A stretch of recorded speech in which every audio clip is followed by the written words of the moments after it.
ఒక మనిషి తన కాళ్లపై ప్రపంచాన్ని నాట్యం చేయించాడు.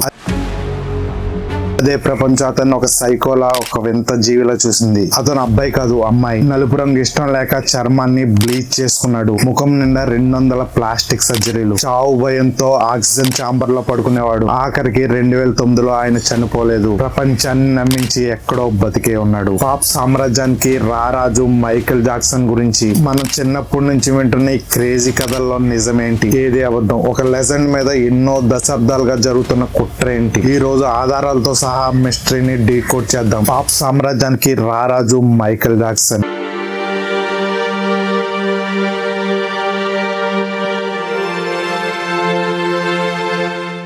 కళ్ళ ముందు కదిలే ఒక మ్యూజిక్ సెన్సేషన్ అతను. కానీ ఆయన స్టార్డమ్ ఎంత గొప్పదో, ఎంత విలువైందో, అతని వెనకాతలు ఉన్న కుట్రలు కుతంత్రాలు కూడా అంతే దారుణంగా ఉండేవి. ఆయనకి ఏలియన్స్ తో సంబంధాలు కూడా ఉన్నాయని చెప్తారు. రీసెంట్ గా ఎఫ్స్టీన్ ఫైల్స్ లోని ఎఫ్స్టీన్ తో కూడా మైకేల్ జాక్సన్ కి సంబంధాలు ఉన్నాయని చెప్తాం. ఇలాంటి ఎన్నో థియరీలు దశాబ్ద కాలంగా సర్క్యులేట్ అవుతూనే ఉన్నాయి. మనలో చాలా మంది చిన్నప్పటి నుంచి కథలను విని ఉంటాం. ఆశ్చర్యకరమైన విషయం ఏంటంటే ఇప్పుడు కూడా చాలా మంది నిజాలని నమ్మేవాళ్ళు ఉన్నారు. మరి ఈ కథల్లో నిజం ఎంత? దశాబ్ద కాలంగా వినిపిస్తున్న ఈ థియరీలు వెనకతలు ఉన్న అసలు నిజాలు ఏంటి అనేది ఈ రోజు మాట్లాడుకుందాం. Number 1, skin bleaching mystery. Michael Jackson నిజంగా చర్మం తెల్లబడ్డానికి బ్లీచింగ్ చేయించుకున్నాడా? పుట్టుకతో మైకేల్ ఒక ఆఫ్రికన్ అమెరికన్. 80ల ప్రారంభం వరకు మైకేల్ యొక్క చర్మం సహజంగా నలుపు రంగులోనే ఉండేది. కానీ కాలం గడిచే కొద్దీ అతని ముఖం, అతని చర్మం తెల్లగా మారిపోవడం మొదలుపెట్టింది. ఇది చూసిన మీడియా ఊరుకుంటుందా? మైకేల్ జాక్సన్ కి నలుపు రంగు అంటే అసలు ఇష్టం, అందుకే తెల్ల చర్మం కోసం ఒళ్ళంతా బ్లీచింగ్ చేయించుకున్నాడు అంటూ తప్పుడు కథనాలు దశాబ్దాల పాటు రాయడం మొదలుపెట్టాయి. కానీ ఈ ఆరోపణలన్నిటికీ మైకేల్ జాక్సన్ 1993లో ఓపెన్ విన్ఫ్రేకి ఇచ్చిన ఇంటర్వ్యూలో ఒక పవర్ఫుల్ సమాధానం ఇచ్చాడు. ఆయన మాటల్లోనే చెప్పాలంటే, నేను ఒక నల్ల జాతి అమెరికన్ని, నేను ఒక నల్ల జాతీయుడిగా పుట్టినందుకు నేను చాలా గర్వపడతాను. నేనెవరో, నా ఉనికి ఏంటో తెలుసుకుని చాలా సగర్వంగా గర్వపడుతూ ఉంటాను. దయచేసి నాపై వస్తున్న కల్పిత కథల ఆరోపణలు తెరతీయండి ఇంకా అని ఎంతో ఆవేదనగా చెప్పాడు ఆ ఇంటర్వ్యూలో. ఆఫ్రా ఇంటర్వ్యూలో ఇంకా మైకేల్ మాట్లాడుతూ ఇలా చెప్పాడు, నాకు విటిలాగో అనే ఒక చర్మ వ్యాధి ఉంది. అది నా చర్మంలోని రంగును నాశనం చేస్తుంది. ఇది నా చేతుల్లో లేని విషయం అని ఎంతో బాధగా చెప్పాడు ఆ ఇంటర్వ్యూలో. ఇదే విషయం ఆయన మేకప్ ఆర్టిస్ట్ అయిన కరణ్ పై 2000 ఇంటర్వ్యూలో క్లారిటీ ఇచ్చాడు కూడా. అతను చెప్పింది నిజమే అని. మీరు ఎర్లీ 19లో ఆయన ఫోటోలు చూస్తే ఆయన ఛాతి మీద తెల్లని మచ్చలు కనిపిస్తాయి. ఆ టైంలో ఆ మచ్చలను కవర్ చేయడానికి ఆ స్పాట్ లో మాత్రమే డార్క్ స్పాట్స్ గా మేకప్ చేసేవారంట. కానీ రాను ఆ వ్యాధి ఎక్కువైపోయింది. శరీరం అంతా తెల్లగా మారిపోవడం జరిగింది. ఇక చేసేదేమి లేక చర్మం మీద ఉన్న నలుపు రంగులను కవర్ చేయడం మొదలు పెట్టాం. అందువల్ల ఆయన ముఖానికి వైట్ మేకప్ వేయడం మొదలు పెట్టామని ఆవిడ ఆ ఇంటర్వ్యూలో చెప్పారు. ఇక్కడ ఇంకో సైంటిఫిక్ ఫ్యాక్ట్ ఏమిటంటే, స్కిన్ పిగ్మెంటేషన్ లేని వాళ్ళు ఎక్కువసేపు ఎండలో ఉంటే స్కిన్ క్యాన్సర్ వచ్చే ప్రమాదం చాలా ఎక్కువ. అందుకే మైకేల్ ఎప్పుడు బయటకు వచ్చిన థిక్ మేకప్, సన్ స్క్రీన్ రాసుకుని, గొడుగు, ఫేస్ మాస్క్, గ్లౌజులు ధరించి సూర్యరశ్మి పడకుండా జాగ్రత్త పడేవారు. ఇది అర్థం చేసుకుని మీడియా ఆయన ఒక వింత మనిషి అన్నట్టు పిచ్చి పిచ్చి కథనాలు అల్లింది. So Michael Jackson skin bleach చేయించుకున్నాడు అనేది 100% అవాస్తవం. నెంబర్ 2, ఆక్సిజన్ ఛాంబర్ లో పడుకోవడం. ఎప్పటికీ యంగ్ గా ఉండడానికి, వయసు పై పడకుండా ఉండడానికి మైకేల్ జాక్సన్ ఒక ఆక్సిజన్ ఛాంబర్ లో నిద్రపోతాడని ఒక కథనం సెన్సేషనల్ అయింది ఆ టైంలో. మైకేల్ జాక్సన్ అదే ఇంటర్వ్యూలో ఒఫ్రాలో దీనికి క్లారిటీ ఇచ్చాడు. మీరు ఎప్పటికీ యంగ్ గా ఉండాలని ఆక్సిజన్ ఛాంబర్ లో పడుకుంటారా అని అడిగినప్పుడు ఆ రూమర్ ఎలా మొదలైందో స్వయంగా మైకేల్ జాక్సన్ చెప్పారు. 1984 పెప్సీ కమర్షియల్ షూట్ చేస్తున్నప్పుడు ఫైర్ వర్క్ వల్ల ఒక ఘోరమైన యాక్సిడెంట్ జరిగింది. ఆ ప్రమాదంలో మైకేల్ జాక్సన్ జుట్టు, తల కాలిపోయి 2nd డిగ్రీ బర్న్స్ అయ్యాయి. ఆ నరకం అనుభవించిన మైకేల్ కాలిన గాయాలతో బాధపడే బాధితుల కోసం తన సొంత ఖర్చులతో బర్న్ సెంటర్ ని స్టార్ట్ చేశాడు. మీరు ఫోటోలలో చూస్తున్న ఆక్సిజన్ ఛాంబర్ నిజానికి బర్న్ విక్టిమ్స్ కోసం వాడే ఒక టెక్నాలజీ. ఆ బర్న్ సెంటర్ కి వెళ్ళినప్పుడు ఆ మిషన్ ఎలా పనిచేస్తుందో తెలుసుకోవాలనే ఆసక్తితో మైకేల్ ఒకసారి సరదాగా అందులో పడుకున్నాడు. ఆ ఒక్క ఫోటోను ఎవరో లీక్ చేయడంతో ఎప్పటికీ యంగ్ గా ఉండడానికి జాక్సన్ ఆక్సిజన్ ఛాంబర్ ఛాంబర్ లో నిద్రపోతున్నాడు అంటూ ప్రపంచం అంతా ఒక ఫేక్ స్టోరీని వైరల్ చేసేసారు. నెంబర్ 3, 200కు పైగా ప్లాస్టిక్ సర్జరీల మిస్టరీ. మైకేల్ జాక్సన్ అనగానే అందరికి గుర్తొచ్చేది మైకేల్ జాక్సన్ యొక్క ముఖం, ముఖ్యంగా ఆయన ముక్కు. ఆయన ముఖం మీద ఏకంగా 200కు పైగా ప్లాస్టిక్ సర్జరీలు జరిగాయని, ఆయన ముక్కు మొత్తం ప్లాస్టిక్ తోనే చేసిందని, అది ఎప్పటికైనా ఊడి కింద పడిపోవచ్చని మీడియా వందల కొద్ది గాసిప్స్ క్రియేట్ చేసింది. మీడియా వాదన ప్రకారం చిన్, లిప్స్, చిన్ బోన్ మొత్తం ప్లాస్టిక్ సర్జరీలతో నిండిపోయింది ఆయన ముఖం అంటూ చెప్పడం జరిగింది. కానీ 2003లో మార్టిన్ బషీర్ తో జరిగిన ఒక ఇంటర్వ్యూలో దీని గురించి కొండబద్దలయ్యే సమాధానం చెప్పాడు. నిజానికి నేను నా ముక్కు మీద 2 సార్లు మాత్రమే ప్లాస్టిక్ సర్జరీ చేయించుకున్నాను, అంతే తప్ప చిక్ బోన్ ఇంప్లిమెంట్స్, పెదాలకు సర్జరీ లాంటివి నేను ఎప్పుడూ చేసుకోలేదు. మీడియా దీన్ని చాలా అతిగా చూపించింది అంతే. నెంబర్ 4, ఆయన ఒక హోమోసెక్సువల్. అప్పట్లో మైకేల్ జాక్సన్ ఒక గే అంటూ చాలా దారుణమైన రూమర్స్ అయితే స్ప్రెడ్ అయ్యాయి. కానీ ఆయన డేటింగ్ హిస్టరీ చూస్తే మాత్రం ఇది ఎంత పెద్ద అబద్ధం అనేది అందరికీ తెలిసిపోతుంది. తన టీనేజ్ మరియు ఎర్లీ 20s లో టాటమ్ ఓనీల్ అనే అమెరికన్ హీరోయిన్ తో మైకేల్ డేటింగ్ చేశాడు. ఈ విషయాన్ని స్వయంగా టాటమ్ కూడా ఒక ఇంటర్వ్యూలో ఒప్పుకుంది. తాము కొన్ని సంవత్సరాల పాటు రిలేషన్ లో ఉన్నామని ఆమె కన్ఫర్మ్ చేసింది.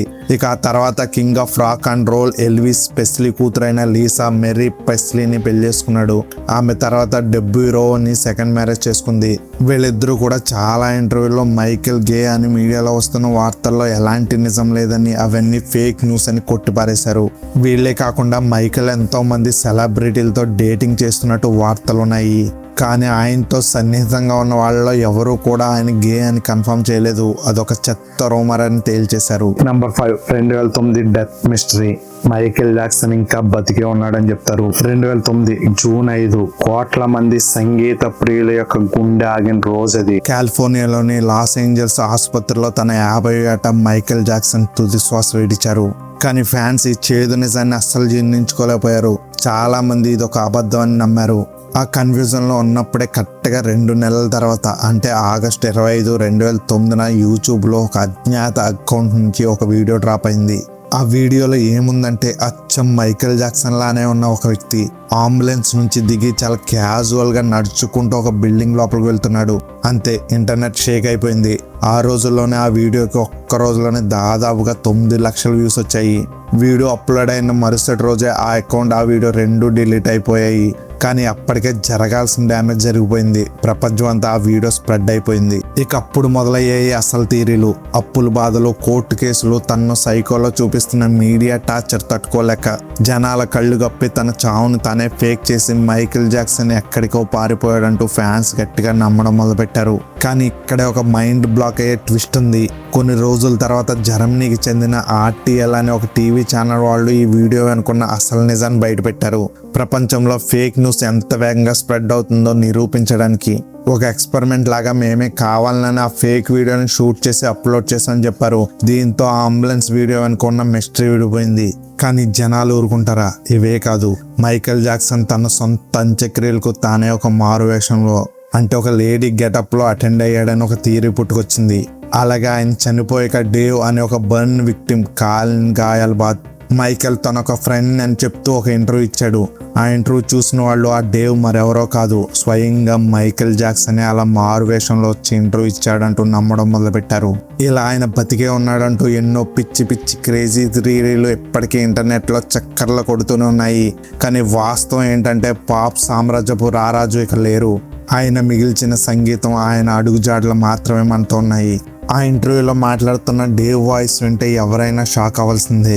ఎందుకంటే అతని వాయిస్, మాట్లాడే తీరు అచ్చం మైకేల్ జాక్సన్ ని దింపినట్టు ఉంటుంది. దాంతో ఆ ముసుగులో ఉన్నది ఖచ్చితంగా మైకేల్ అని ఫ్యాన్స్ ఫిక్స్ అయిపోయారు. 2009 నుంచి ఇప్పటికే ఆ థియరీ ఇంటర్నెట్ ని షేక్ చేస్తూనే ఉంది. నిజానికి మనకు ప్రాణ సమానమైన ఒక ఆర్టిస్ట్ అకస్మాత్తుగా దూరం అయితే ఆ నిజాన్ని మనసు అంత ఈజీగా జీర్ణించుకోలేదు. దానికి దొరికే చిన్న చిన్న కారణాలను పట్టుకుని వాళ్ళు ఎక్కడో ఒక చోట ఇంకా బతికే ఉన్నారని నమ్మడానికి ఇష్టపడుతుంది. గతంలో king of rock and roll Elvis Presley చనిపోయినప్పుడు కూడా ఎలాంటి స్టోరీలే దశాబ్దాల పాటు సర్క్యులేట్ అయ్యాయి.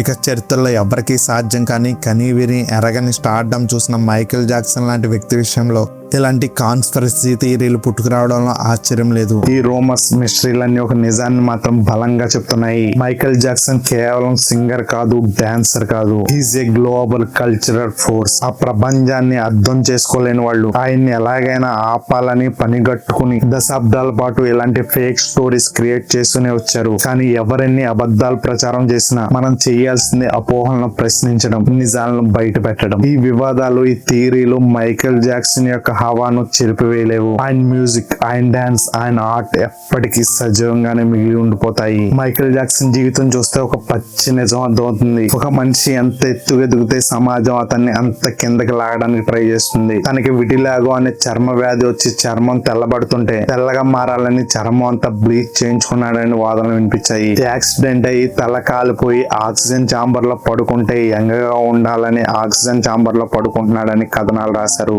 ఎండ నుండి తనను తాను కాపాడుకోవడం కోసం ముఖం మీద మాస్క్ వేస్తే ముఖం అంతా ప్లాస్టిక్ సర్జరీలే, అందుకే మాస్క్ వేసుకుంటున్నాడని కథనాలు రాశారు. జీవితాంతం తన పాటలతో, డాన్సులతో కోట్లాది మంది జనాన్ని ఎంటర్టైన్ చేసిన